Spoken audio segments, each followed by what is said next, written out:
that. Oh, come on. Don't want to do that. Anyway, welcome again. Welcome to our sort of bi-weekly business growth discussions around, different themes, different subjects, different elements, which hopefully will help you to grow and to push your business to greater heights as well. And I'm just delighted to have some fantastic guests, which I'll introduce in a little while anyway. But welcome again.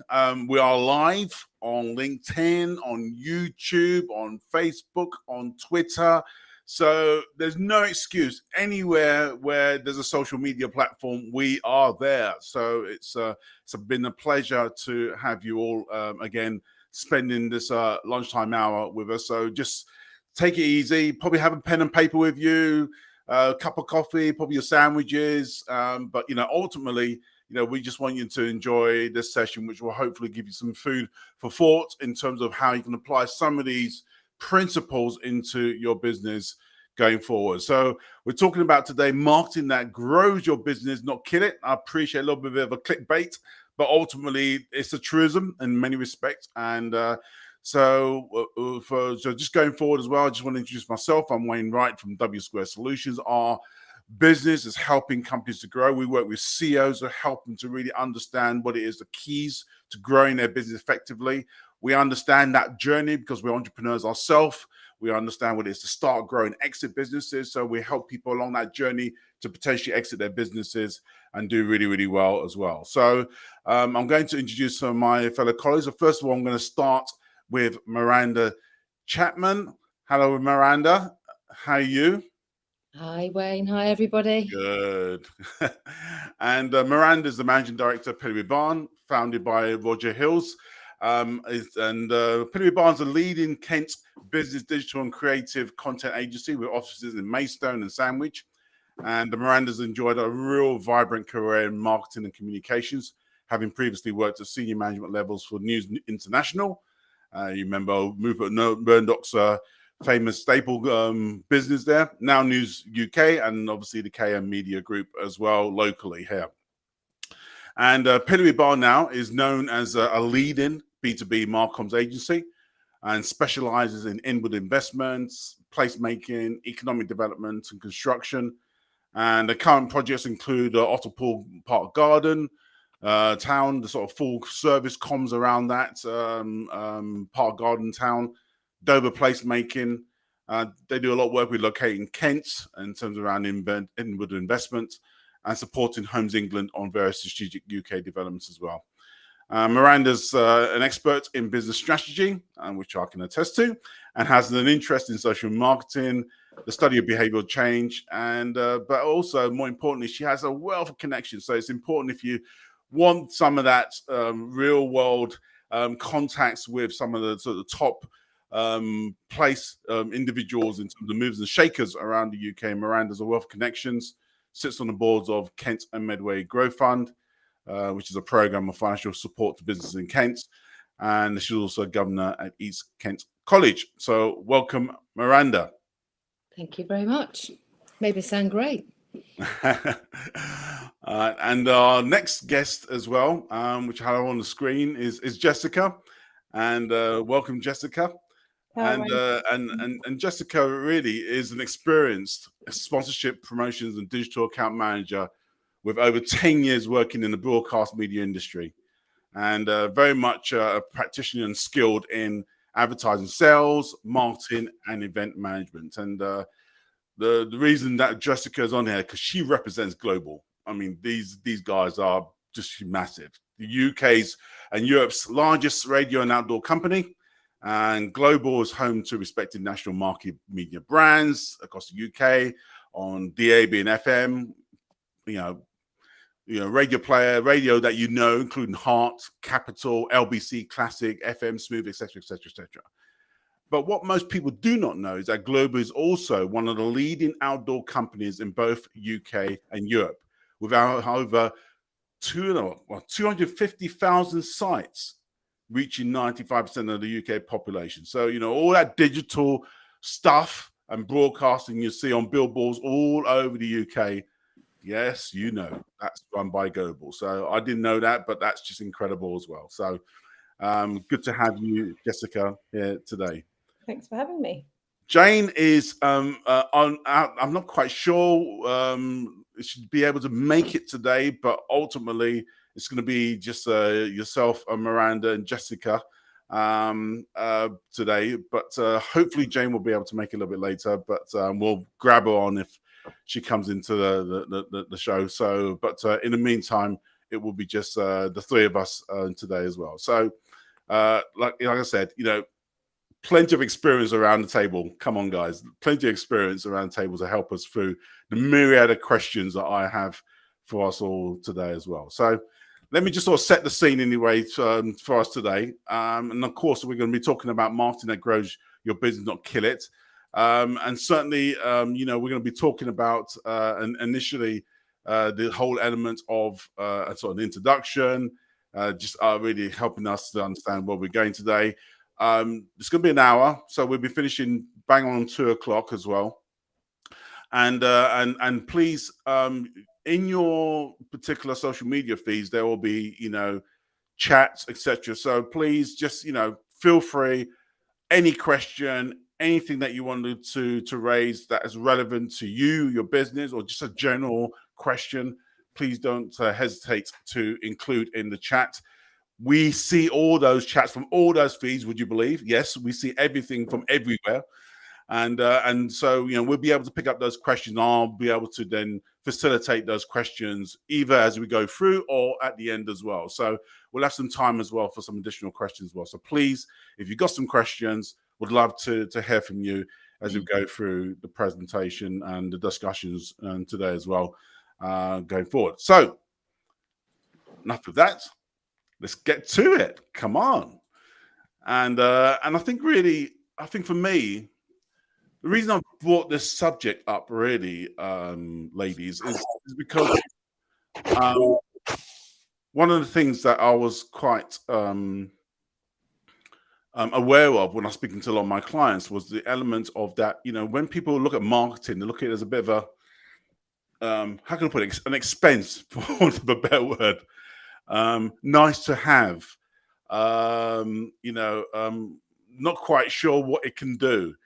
And I think really I'm trying to sort of help us really in this particular session to really understand the value of marketing, especially in this day and age where everybody's forcing you to be on social media. Everybody's forcing you to do things which are different than the norm type of marketing strategies. And so really, I think after that, there's been a whole load of mistakes or pitfalls businesses have made in trying to jump on the marketing bandwagon. They think, oh, I failed and it doesn't work, and I spent so much money and it hasn't happened. And it's and in essence, in many respects, it's harmed their growth potential. So just take me through, and it's probably worth talking to yourself, Miranda, first, in terms of what you believe are some of the common mistakes or pitfalls businesses make in their marketing efforts that can harm their growth potential. So the first thing I'd like to say is just to go back a couple of steps. I think you've just said something that really strikes a chord with me. I've been doing this a very long time, almost from when I first started working. So marketing it's one of the oldest forms. It's cavemen drawing pictures on the caves. It goes back hundreds of thousands of years, and it hasn't become easier, it's become more complex. So I think your clients, the people that are talking to you now and saying, oh, it's challenging, it's expensive, it's not working, that's because every day we are being told more and more and more about the best way to market businesses or market products or market events, whatever it might be. So I think the first pitfall is that businesses just need to take themselves back a step and think about what it is that they want to achieve through their marketing. 100%. So that's the first thing. And I think they need to be calm about it. I know that's really challenging right now with the whole macroeconomic environment that we're in. The sausage meat is stuck right in the middle of the sausage at the moment. It's not going in one end or coming out the other.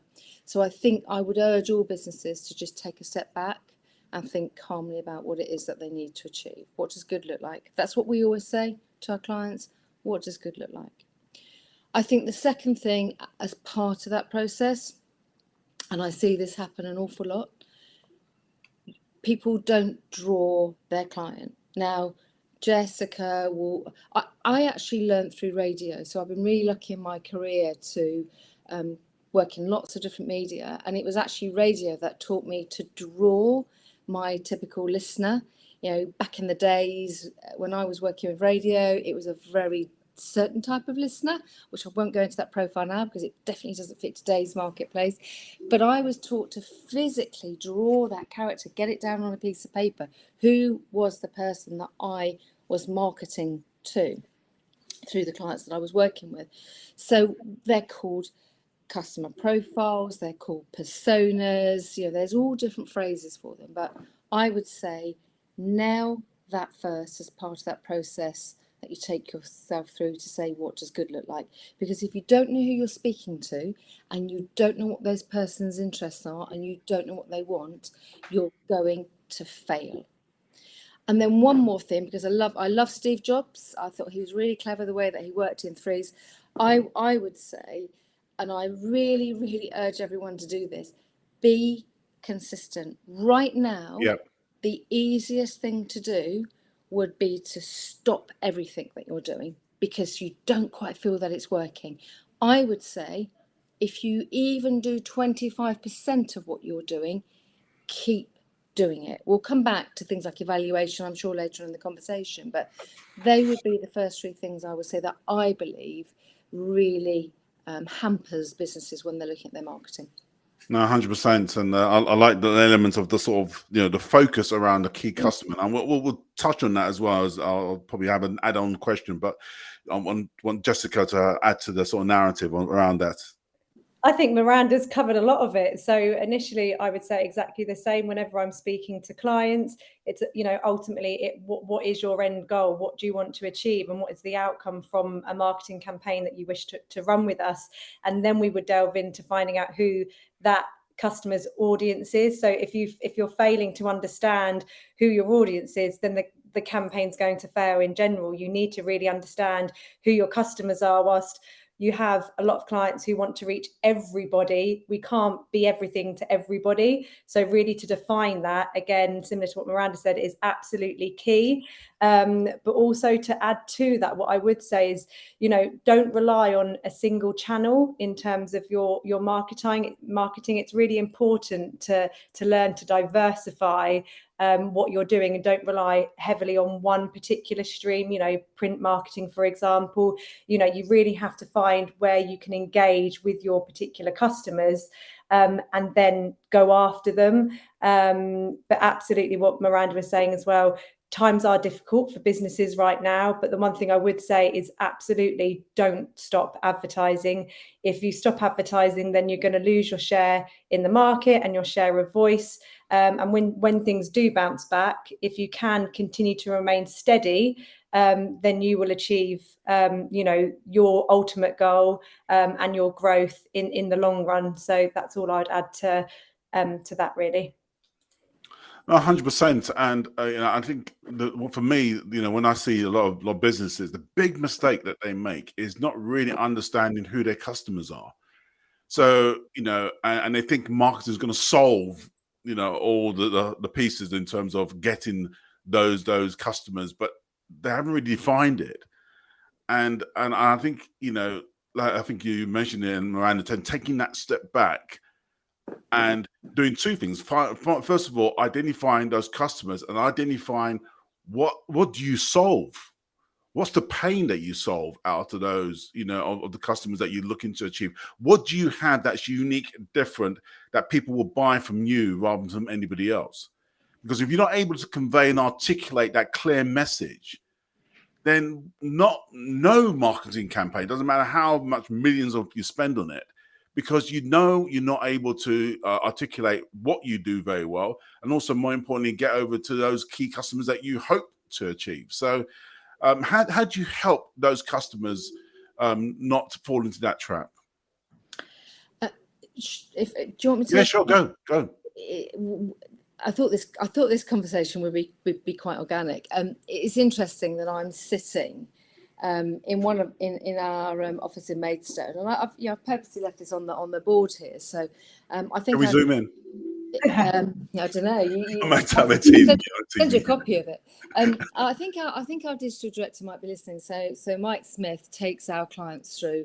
A lot of you will be familiar with a UX or a user experience.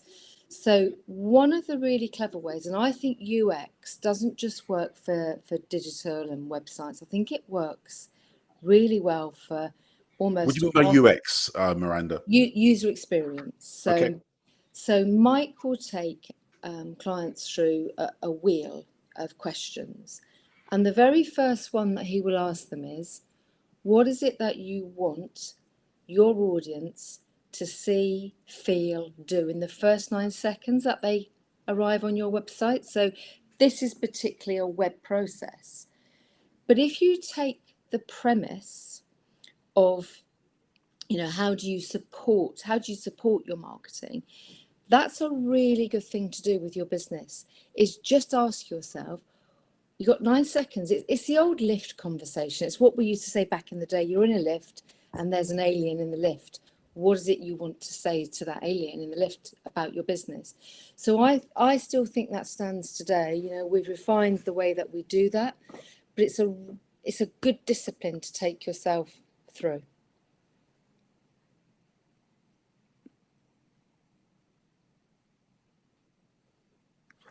Some questions are popping up or something down the side, so it's a bit of a distraction there. I also think as well, it's really important, whilst we think about like the pre-clock model in terms of advertising and marketing, it's also about thinking of that, the post clock model of all of that as well. So it's about that user experience, but also how you respond when things go wrong with your business, how you manage that, and the experience that someone has with your brand. You could be brilliant at advertising, but if your service or your website doesn't, engage well with your particular client, you're going to lose them at the first hurdle. And actually how you manage those processes throughout, it's really important. And we put a lot of emphasis, I think, on the marketing and the advertising, but it's actually about all the other processes and all the other dots that must be joined up throughout that whole user experience, that user journey, when someone's engaging with that brand, because you could have a terrible experience and actually that generates negative connotations with that brand, where you might never use them again for something that could have been easily rectified by having that key communication. So I think whilst advertising and marketing is essential, actually when you are attracting or drawing those customers into your website, actually what is that journey and what's that user experience from that customer's point of view? I think that's really key and should never really be forgotten along that process. And also being, having the opportunity to review things. I'm not sure whether many marketing companies or departments actually review their campaign, and I think it's really essential. If it's not working, it might be that the message is not quite right and hasn't quite landed with your audience. So it's not that radio doesn't work. We might just need to change the message so it lands better with our audience. So I think actually having the opportunities to be able to review your campaign on a regular basis, I think is really key. And then we have to be agile and adjust and be flexible along that way, so that we're constantly, evolving and being able to be flexible. I think also is really key. Well, it's quite funny, in fact, how especially the many people I speak to, they look at marketing as a bit of an outward activity. Well, let's create some brochures, let's complete some mailing campaigns, let's create some social media assets and that sort of things. But I forget that marketing is a little bit more than that. It's around creating a persona, a brand around your company. It's about how it's communicated to your ideal customer. And as you said, Jessica, it also dictates how you relate.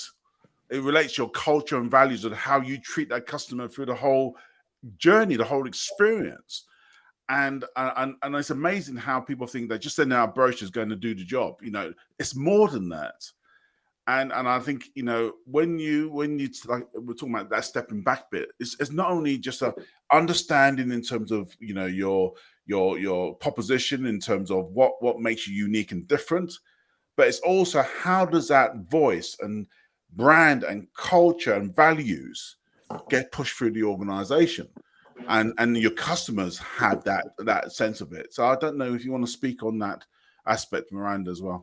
Yeah, I think you're you one of the questions that you posed before today was about great examples of how marketing can drive growth for businesses. And I know that this company will definitely not mind me mentioning them. So we've been very lucky to work with Chartway Group over the last couple of years, and they're bigger. They're a much bigger organisation.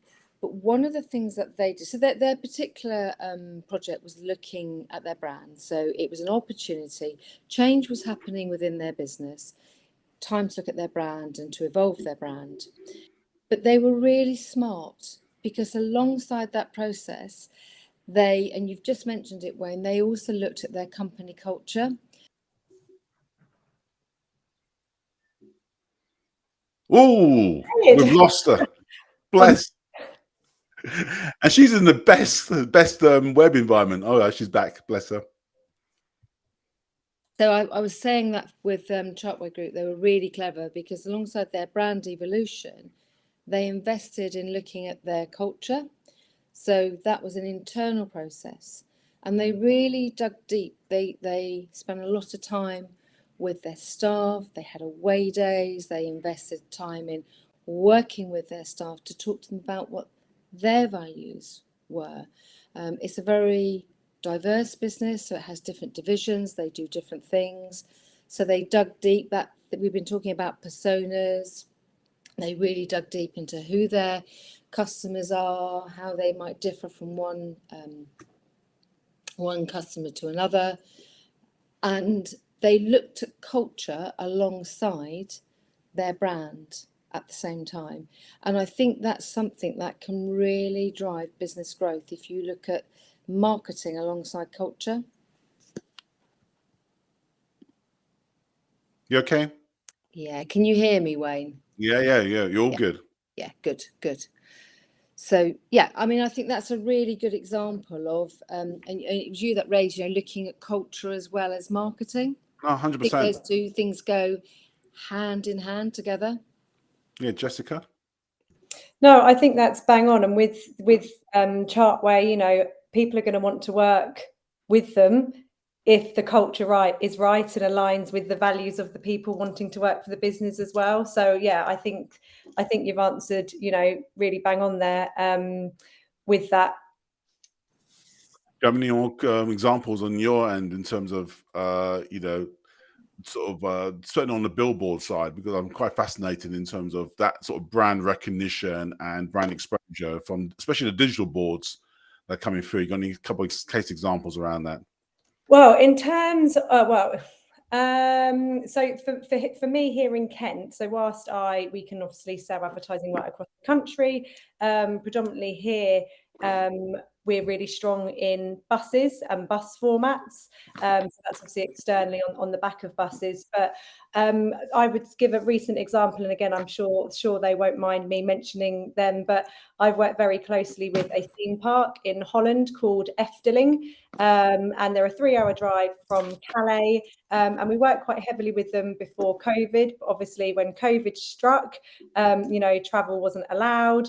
And it was very, very up and down. But I suppose the beauty with having the flexibility, which is what I was saying earlier on, and being able to adapt to certain situations, you know, we were able to change their marketing message and we were able to be very reactive to that situation, and they remained present for quite a long period of time advertising on the radio, because we know during COVID and lockdown that the growth of radio absolutely went through the roof, for all the reasons why people, you know, engage and listen to radio. So then they obviously stopped because, you know, COVID went on for much longer than anticipated. And then we got back on in 2022, with a radio, but also an outdoor campaign. And that was using mega ears. So that's the back of the buses wrapped with their branding. And we were speaking to an audience that haven't really heard of Efteling before. So we really had to bring to life their brand, not only through the power of sound, but also visually. So the two together worked really, really well. Yeah. And I caught up with her last week, and they're actually 25% up on what they expected in the UK market, obviously trying to attract families going over to Holland to stay. And they've also got pre-book ready for 2024 as well. So again, it's about reviewing your marketing strategy, checking in with the customers, making sure that what we're doing is on track, but also being patient and giving your campaign time. People sometimes expect bigger results a really short period of time, but actually, you know, it does take time to build that awareness. You know, you have to create the awareness. If someone's never heard of you before, then there has to be that interest and then the customer's going to go and do their research about that particular business, and then there has to be that emotional connection. That's that desire to why they're going to book or, you know, want to use your products or services. And then there's that, you know, call to action. They'll go online, they'll maybe book, they might, you know, sign up to their newsletter, they might engage in social media. But yeah, that would be an example most recently, which has gone through those difficult times, but they've still maintained, and now they're seeing the growth of that, despite still being in a very difficult market and people cutting back on holidays and cutting back on spending. They're actually seeing a lot of growth, which is fantastic. Yeah, very good. Just take me through from your lady's experience in terms of different sort of tactics and strategies that companies could adopt in relation to their marketing activities. Because like I said, normally it's an afterthought in most business plans, an afterthought in most, you know, companies thinking in terms of how they're going to reach their customers as well. So just tell me and give us an overview in terms of some of those strategies. I know you touched on that, Jessica, a little bit, but from let's start with Miranda and then we'll come back to you, Jessica. It's a really fresh question for me, because we had a conversation yesterday with a client where we are thinking about possibly moving back to something quite simple, but something printed rather than something that relies on a social media channel, something that doesn't rely on somebody picking up a phone or being on a screen. Because the way that we're all working now, particularly when it's, you know, most of us are hybrid, it's actually quite tedious being on screen all of the time. So we're thinking about the things that have worked in the past, I guess. And this particular client is going out to events. There's a number of them coming up. We're thinking about coffee table type books, so sort of mini books that have actually got really great content in them, that are the content will be very practical, it will be inspiring, it will be helpful. So I think in terms of tactics and strategies right now for me and the work that I'm doing, it's looking at things that could potentially, it's not disruptive because it's quite probably, it's probably old fashioned, to be honest, but that is something that is coming up more and more and more. We talked to another client the past couple of days who were thinking about printing something that can go in very easy in people's pockets, and that they can have it to hand and have it, easy to access, if you like. So I think that I'm trying to be very practical, because strategically there's lots of things that a business could do. Events, I have to say, events are something that we are definitely seeing coming back more and more and more. And I think that's the value of face-to-face. I think people want to speak to each other, Yep. to dig a little bit deeper, and they want to understand more about each other. No, Jessica? I think it's a tricky one, and I think it depends on who you're talking to, what the sector is, because obviously some sectors perform better in certain media channels, and obviously how big their marketing pot is, if you like. But for me, what I see quite frequently, and what I try to share with clients, is actually having a multi-platform approach is actually going to work really strongly for most clients. And actually a lot of the research on the Radio Centre, which is the governing body for commercial radio, actually radio and TV and out of home are really trusted mediums, and there's a lot to be said for having a proportion of your marketing budget spent in one of those fields, because you can build trust very quickly with your audience. But again, I think it comes down to what is it, that goal that company or client is trying to achieve. Is it sales? Is it driving database numbers? Is it engagements in social media? I think ultimately the question would be, there are hundreds of techniques that you could use, from radio, out of home, digital, social. Podcast is another area that's grown exponentially through, COVID. I think over 13 million people listen to podcasts on a weekly basis. And that's another arm that Global also have, where you can interject clients' messaging in a podcast. So there's lots of different things, but I think it comes down to, what does that client want to really be famous for? What do they want to be known for? And how best we can reach those people through, those particular channels. And Global are very, very good at having the resource and the tools behind us, if you like, with insight. So, for example, if you take Transport for London and the London Underground, we have that tap in, tap out and Wi-Fi data to know where to best position certain client campaigns if they're after reaching business decision makers, or they need their ads delivered near to large enterprises. Yep. We have that data to be able to do those proximity campaigns, and obviously with Radar as well, which is where we get our listening figures.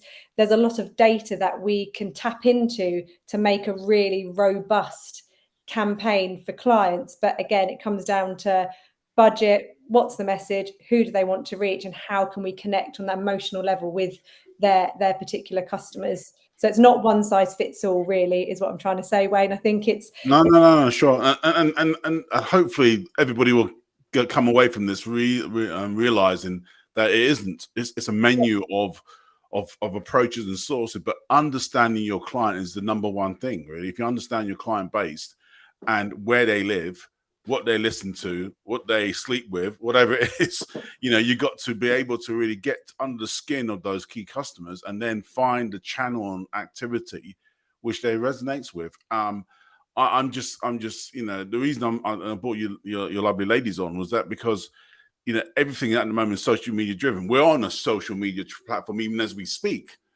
And people don't appreciate that, that it's not, social media is not reaching 100% of our clients. My clients don't go to networking events, so I've got to find other means of reaching them, and having them. And I like this, we for example, just an example from what we're doing like a round table with our clients on a regular basis and get them to meet each other, meet probably somebody else in another sector and organization. And what we find in those situations is that they go away thinking, you know what, my business is okay. It's not dead. It's not on its toes, because they get that context of where they are in relation to their peers and other businesses and other sectors. And but you've got to find different ways of reaching your clients and communicating with them. And I think that's hopefully the whole message of what we're trying to say here. I just want to take a slight.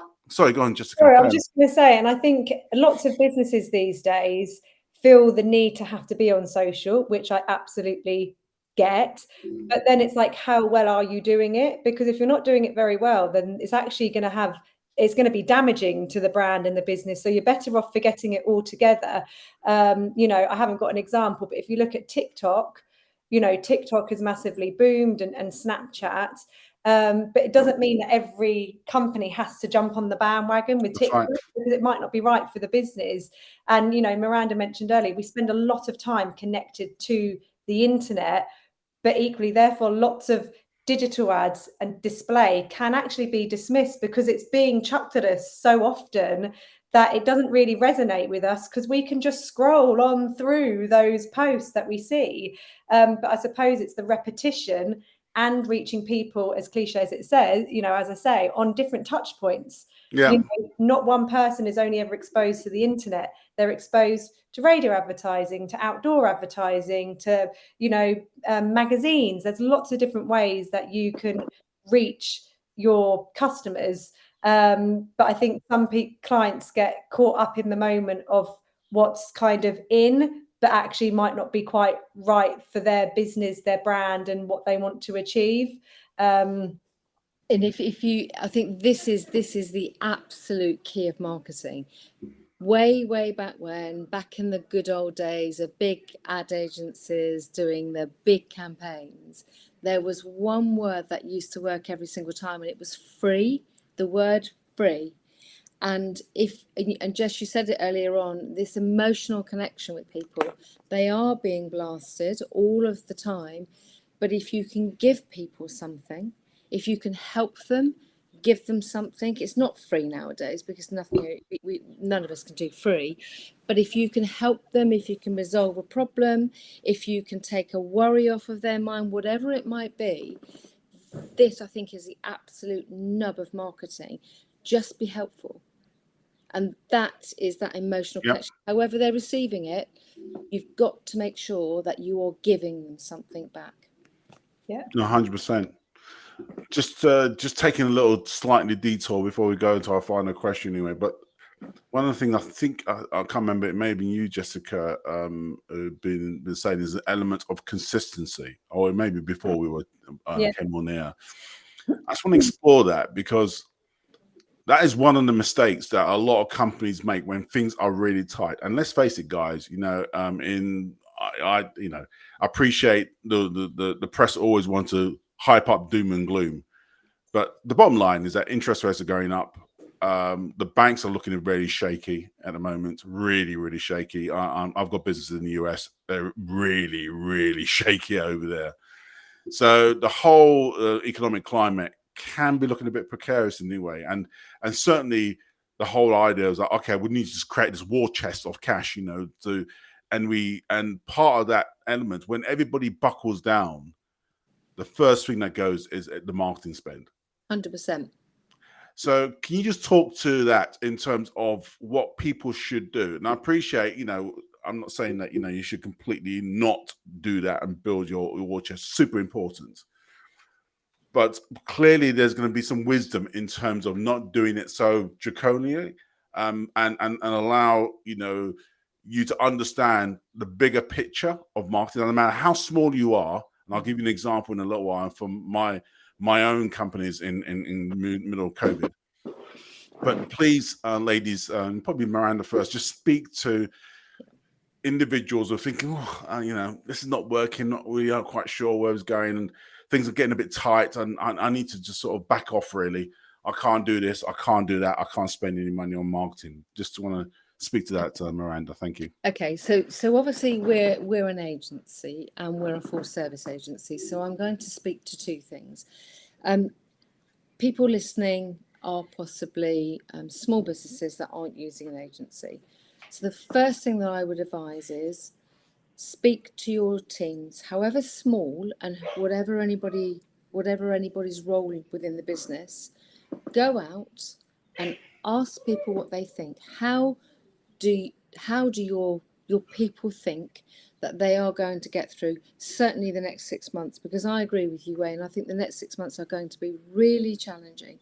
So it's amazing what people keep up here. Yeah. They may be doing one job, but they will have an opinion on the business that you're running. And I'd urge everyone to go up there and just say to their teams, guys, what do you think we should do? What do you think we should stop? and what do you think we should keep doing? So that's my first. I mean, if you're looking after your marketing on an internal level, if you are using an agency, and Roger Hills and myself have been through this more times than I would have wanted to have been through, ups and downs, recessions, call them whatever you like. But a good agency will have their listening ears on in tough times. And you just need to be honest with your agency, or whoever it is, if you're using a freelancer or whoever you are working with. Just lay out the challenges that you've got right now. Be super honest about it. Tell people what you've got to work with. Tell people what it is that you need to achieve to make sure that your business is successful, and try and work together, because it's the only way that we're all going to get through this. We've done it in the past. We've gone out to clients and we've said, guys, we were charging you X, so now we're prepared to go to Y, because we're all in this boat together. And we've genuinely done that before to some of our contracts, and it's paid off for us. It's shown that we are in it with clients. We are, we're all in it together.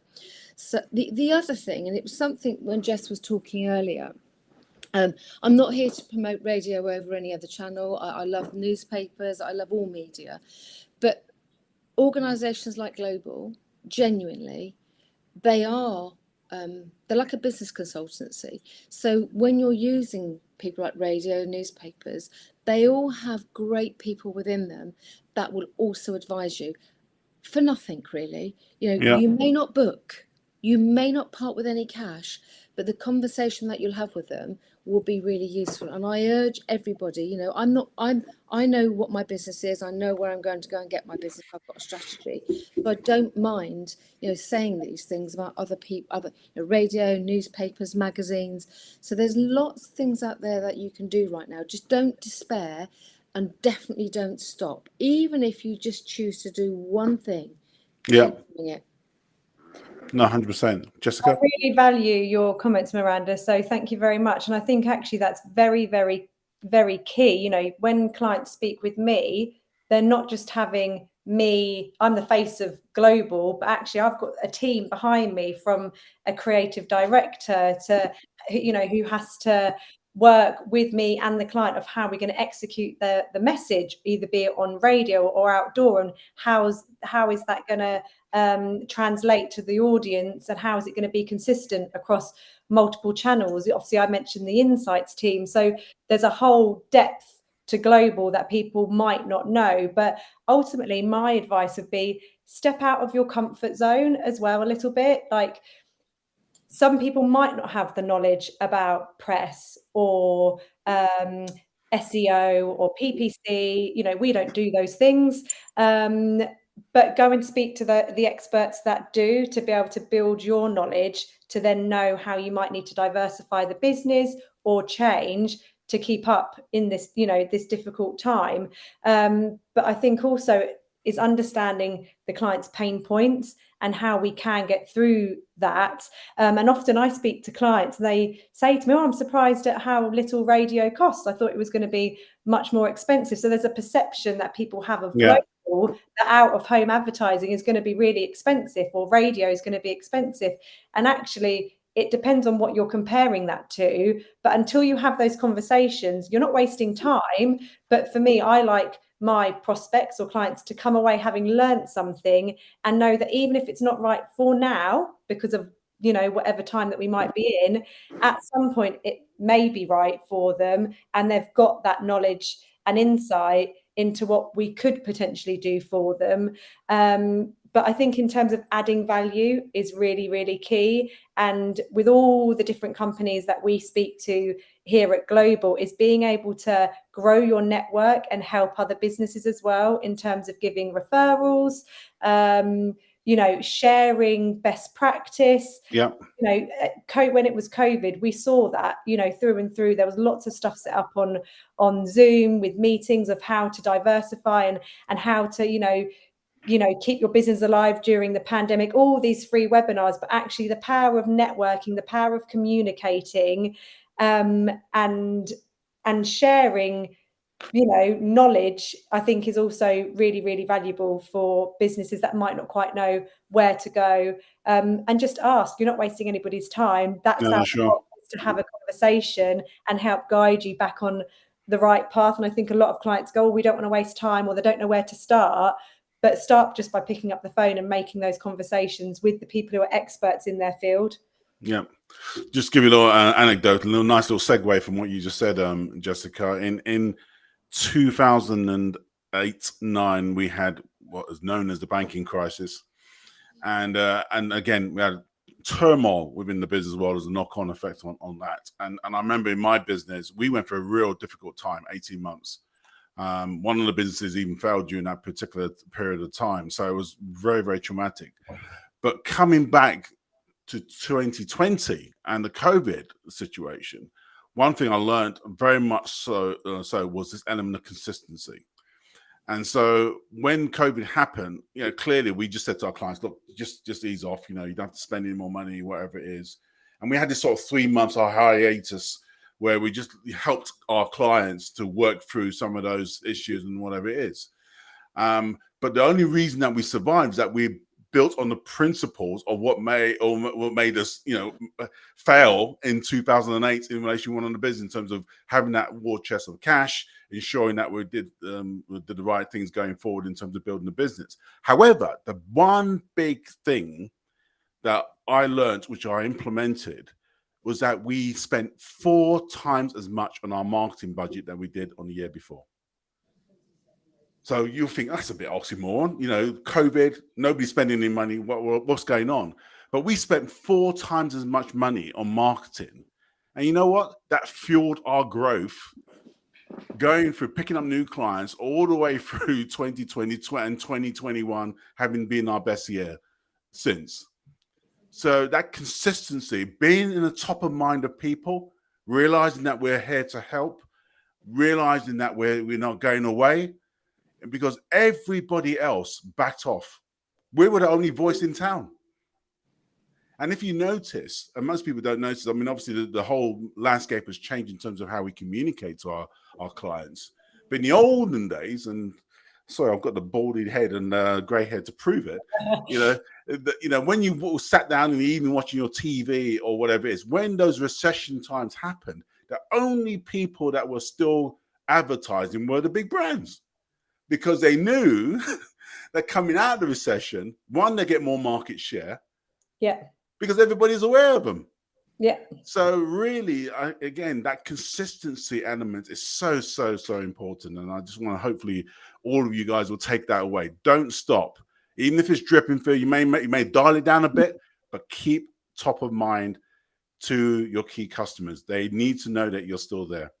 Conscious of our time disappearing off, well, I've got one more question for these lovely ladies. Also, if you've got any questions, please use the chat. I'd love to see a couple of questions before we close as well. So I'm just giving you opportunity. Think through some of the things that we've talked about already around, identifying your key customer, being consistent in what we're doing, the brand message, values and culture in terms of how marketing can encapsulate that and push that through to your key clients. So please, just if there's anything relevant to you or to your business, would love to hear from you and answer your questions accordingly. So my final question to you is the obvious one: is that, like I said at the very beginning, at the top of the hour, that we were, generally marketing is always seen as an expense, a nice to have. But I always say to organization, if you don't measure it, you ain't got a clue in terms of, the value in which it bring into, your activities into your business. So just talk to this element of how you can go about measuring marketing activity and ensuring that the return on investment is what you're looking for. How some of the things that you can help our clients, our businesses understand. Do you want to just kick off, Miranda? Of course, I'll try and do it in threes again. The first, this is very obvious.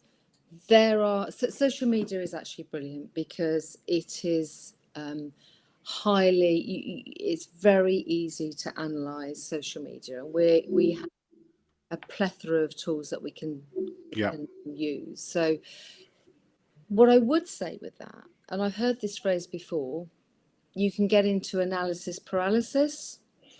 So with social media, I would say do it regularly. We for our clients, we analyse once a month. We evaluate and analyse and evaluate once a month. Yeah.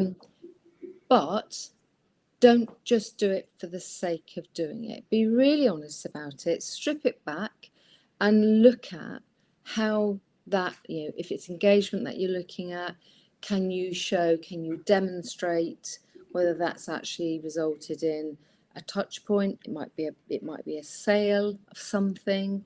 It might be someone attending an event. It might be somebody reaching out to work with you, to provide a service to you. It could be so many things.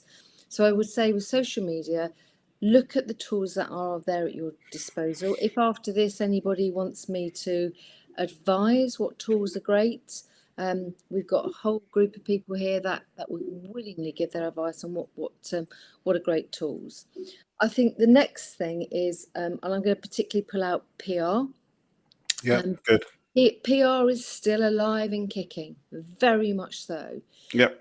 And that is more of a technical analysis and evaluation, and how that drives to the bottom line. We have a metric that we use.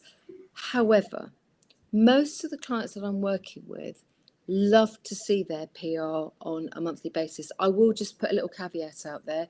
You cannot just go and print and provide press clips. That there is a licensing program for it. Sorry to sound really dull, but there is copyright for PR. So just make sure that you are working within those rules.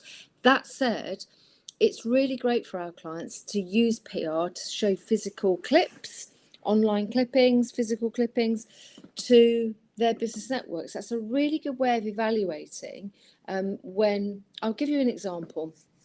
We're working with a housing developer at the moment who genuinely is pushing the sustainability world. He's building beautiful homes that are meeting all of the sustainability levels that they need to meet. And part of that is providing things like bird boxes, bee boxes with every house that is sold. And he's working with a well-known nature expert. So we've got press clippings recently that he can go and show some of his investors to say, we are doing this. We're not just talking about it, we're doing it. And here's the media to prove it. So that's my third thing. Yeah. My second thing, rather. My third ROI, again, I'm going to say it again, speak to your people. Ask them what they are seeing. What conversations are they having with your clients? Are people saying, we've seen this here, or we've experienced that, or, oh, yes, we knew about that? Yeah. Just make sure that you are not cutting your staff out, because they're the people doing the jobs every single day, and they will have just as good a feel about your business as you probably have for it. No, perfect. Jessica?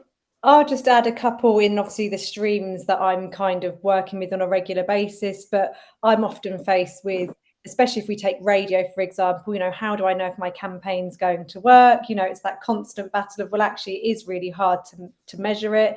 And I don't have a mystic Meg ball in front of me to say, if you do this, your campaign's going to work. But with a bit of science and, good planning behind it, there is stats to show, especially backed by the radio centre, on average, for every £1 spent in radio, on average, you get £7.70 back. That varies depending on sector that you fall in. But for me, I would be talking to clients who are ever considering radio. And I say it to my current clients is actually have a look at Google Analytics and your web traffic. They're two things that are really key to know how your campaign is performing. So, review your web traffic before you run any particular campaign or do anything new, whether that be social, whether that be radio or outdoor, Yeah. and then analyze it during and analyze it after. Because naturally what you should find is radio is about getting across the brand name and encouraging people to go online and search that particular business, in which case you should see an uplift on the traffic. So that would be a good indication that, you know, that could have come from radio, but it doesn't really get its fair attribution, because often people are doing social media, radio, out of home, press. So you're doing a whole mix of things. So whilst I think analysing and measuring campaigns is absolutely key, there does have to be an element of common sense at the same time. And actually, if something you've introduced in 2023 is different from last year and it's harder times, but you're seeing results, then it's obviously working. So keep doing it. If it's not broken, don't fix it, keep it going, and then maybe add an additional layer of something else to see if that helps the growth or not. But so that would be my tips. And also talk to customers. You know, often if you are running a radio campaign, ask them, you know, your customers, what radio station you listen to. Don't say to them, do you listen to Heart or do you listen to Classic FM? Because the chances are they might do, but, you know, ask them what station they listen to, not have you heard our ad on the particular station. But outdoor speaks for itself, to be honest. You can do so many clever things from an out-of-home point of view that generally can raise good PR anyway. And there's an ego thing as well. People like to see their own adverts or their own business on a bus, billboard, or London Underground. No, 100%. Genuinely, on a whole, you should see an increase in traffic. So I would say don't underestimate looking at your analytics, and web traffic would be my top tip, basically. And it's quite easy, you know, just add to that, Jessica. It's quite easy to monetize, or not monetize, to measure those engagements and also customer elements coming through from that engagement. Because, for example, you can create a web link which goes to a unique page on your website. And so you know that anybody who visits that page and fills in a particular, you know, information, whatever, you know it's coming from a billboard, or you're coming from a direct letter, or whatever it is. So there are tricks that you can play which allows you to feed back from a QR code or whatever it is back to a website, a landing page, whatever it is, a means, or even an email address, which is unique, and you know, oh, okay, that's come for that particular marketing campaign, and that's quite a powerful process. Yeah. I'm conscious our time is disappearing off, and I just want to just give one last opportunity. Any relevant questions in the chat? But thank you for those so far, or any responses coming through. But yeah, I think for me, really, it's just to sum up and say, you know, really, we've touched on so many things, and just thank you, ladies, for doing that as well. And ultimately, really, like I said, the key thing: know your customer, know your customer, know your customer, and out of that flows all the different marketing avenues and streams. And I think some of the key things that came out, not one avenue fits all. There's PR, social media, direct mail, billboards, whatever it is. Consider where your clients are, and that's the key thing. Once you know where your clients live, what they read, what they go to, then those are the avenues that you do. Last thing as well, in a difficult time, be consistent. Absolutely be consistent. Don't stop. It's important that you don't stop. And also, like I said, you know, ultimately, you know, keep going in terms of return on investment. Measure your spend, measure the return on investment. If it's good, increase it. If it's not, again, just cut it a little bit. Find what works for you and your business as well. Just finally, I just wanted to share also. Hold on, let me just see if I can get that right. There we go. If you want to contact us, Miranda, I've got her email address there, and Jess, if you want to know a little bit more about some of the services that both of them will provide for your business, make a note of that. Take a picture. Jane at the top as well. I'm sure she'll be delighted to talk to you as well. Also, you see on my right, we have my book, which will have a little section on marketing as well. So again, the 10 Commandments of Business Growth that you can get on Amazon as well. So we are done. Thank you again. Thank you, ladies. Thank you for being with us today. Thank you, folks, for tuning in, and have a great afternoon. And we wish you well. Thank you very much. Thank you.